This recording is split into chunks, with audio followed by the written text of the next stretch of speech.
السلام علیکم، this is me Syed Badar Hasnain from move to note P K. آج ہم نکل رہے ہیں 3 دن کے لیے سوات کلام معلوم جبہ کے ٹور پر، جو کہ ٹھوکر نیاز بیگ سے 10:30 پر روانہ ہوا۔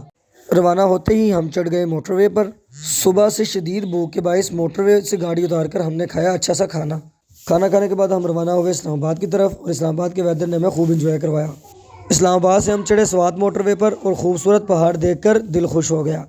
سوات موٹر وے پر ٹنلز کو انجوائے کیا۔ ٹنلز میں خوب شور کر کے ہم نے اپنے پاکستانی ہونے کا ثبوت دیا۔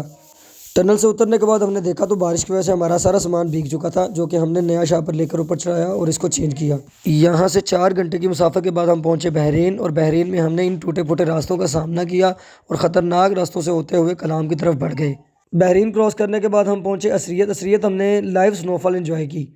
عصریت سے روانہ ہو کر ہم بڑھ گئے کلام کی طرف۔ کلام کی لائیو سنو فال بہت زبردست تھی۔ لائیو سنو فال کے اندر ٹائر پھٹنے کی وجہ سے ہمارا پروگرام تو وڑ گیا، لیکن ہم نے ٹائر چینج کیا اور ساتھ ہی چین بھی چڑھائے۔ سنو فال کے اندر ڈرائیونگ کے دوران چین چڑھنا بہت ضروری ہوتا ہے۔ چین چڑھا کر ہم پھر روانہ ہوئے اور کلام کی طرف بڑھتے گئے۔ کلام پہنچتے پہنچتے راستے میں ہمیں رات ہو گئی۔ اتنا لمبا سفر طے کرنے کے بعد فائنلی ہم پہنچے سن رائز ہوٹل کلام۔ چیک ان کرنے کے بعد ہم تھوڑا فریش ہوئے۔ فریش ہونے کے بعد ہم نکلے ڈنر کرنے کے لیے۔ ڈنر کرنے جاتے ہوئے لائیو سنو فال کا سامنا کرنا پڑا۔ ڈنر پوائنٹ پر پہنچے تو ہم نے دیکھا کہ یہاں پر تو یہ حال ہو چکا تھا، لیکن ان کے گرم گرم ڈنر نے ہماری ساری سردی اتار دی۔ کھانا کھانے کے بعد سونا ضروری ہو چکا تھا، اس لیے ہم کلام ہوٹل کی طرف بڑھ گئے۔ اگلی صبح جب بریک فاسٹ کرنے کے لیے آئے تو ان ساری صورتحال کا سامنا بھی کرنا پڑا۔ بریک فاسٹ کرنے کے بعد بازار کی طرف بڑھے تو دیکھا آدھی ٹانگیں سنو میں جا رہی تھی۔ پھر بازار میں جا کر ہم پہنچے اپنے خان صاحب کی دکان پر، جہاں سے ہم ڈرائی فروٹ لیتے ہیں۔ خان صاحب بہت پیار محبت کرتے ہیں اور اچھے ریٹس پر ہمیں اچھا ڈرائی فروٹ دیتے ہیں۔